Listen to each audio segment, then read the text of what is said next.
ஆண்டவர் பூமியை படைக்கும் போது ஆதாமுக்கு அறிவே இல்லாத மாதிரியும் ஆதாம் அப்படியே குரங்கா இருந்து கொஞ்சம் கொஞ்சமா வளர்ந்து ஒரு இது பார்த்திருப்பீங்க நீங்க ஒரு போட்டோ குரங்கா அப்படியே கொஞ்சம் கொஞ்சமா நிமிந்து மனுஷ குரங்கா நிக்கிறத நீங்க பார்த்திருப்பீங்க இல்லையா? நம்ம என்ன நினைச்சுக்கிறோம்னா நம்மளாம் குரங்குல இருந்தா வந்திருக்கிறோம். சில ஆளை பார்த்தா அந்த சந்தேகம் வரும் நமக்கு. ஆனா உண்மையிலே அப்படி இல்லை. ஆண்டவர் தேவ சாயலாகவும் தேவ ரூபத்தின்படி தான் மனுஷனை படைச்சிருக்கிறார். நாம குரங்குல இருந்துலாம் வரல. ஒருத்தர் என்கிட்ட சொன்னாரு, நாம குரங்குன்னு என்னால ப்ரூவ் பண்ண முடியும்னாரு. நான் சொன்னேன், வேணா அவனை பார்த்தா எனக்கு தெரியுது, நீங்க ப்ரூவ் பண்ணாத. உன் தாத்தா பாட்டி குரங்குன்றதுல உனக்கு என்ன அவ்வளோ ஒரு பெருமை இருக்கு? என் தாத்தா பாட்டி மனுஷங்கிறதுல எனக்கு ஒரு பெருமை இருக்கு. நீங்க யோசிச்சு பாருங்க, ஜூக்கு போயிட்டு இவர் தான் எங்க தாத்தான்னு ஒருத்தர் காட்டினா உங்களுக்கு எவ்வளவு டென்ஷன் ஆகும்? அவர் மாதிரி மரத்தில் தாவிட்டு இருக்காரு, எங்க தாத்தா பாருங்க மரத்து மேல இருக்காரு, பாட்டி கீழே இருந்து பார்த்துட்டு இருக்காங்க அப்படின்னா உங்களுக்கு டென்ஷன் ஆகுமா ஆகாதா? எங்க தாத்தா பாட்டி மனுஷன், அதுல எனக்கு பெரிய சந்தோஷம்.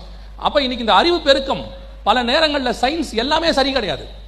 சயின்ஸ் எல்லாமே இன்னைய வரைக்கும் குரோமோசோம் குரங்குக்கும் மனுஷனுக்கும் ஒத்து போல, நாட் yet proved. ஒரு தப்பை இவங்க திருப்பி திருப்பி திருப்பி திருப்பி சொல்லிட்டே இருக்கிறாங்க. திருப்பி திருப்பி சொன்னா சரியாயிடும் நினைக்கிறாங்க. இப்பவும் அந்த தப்பு சரியாகல. தப்பு தப்பு தான். ஆனா என்ன இங்க ஒரே ஒரு பிரச்சனை தெரியுமா? தப்பா சொல்றவன் தைரியமா பேசுறான், சத்தியத்தை வச்சிருக்கிறவங்க தைரியமா பேசுறது இல்லை.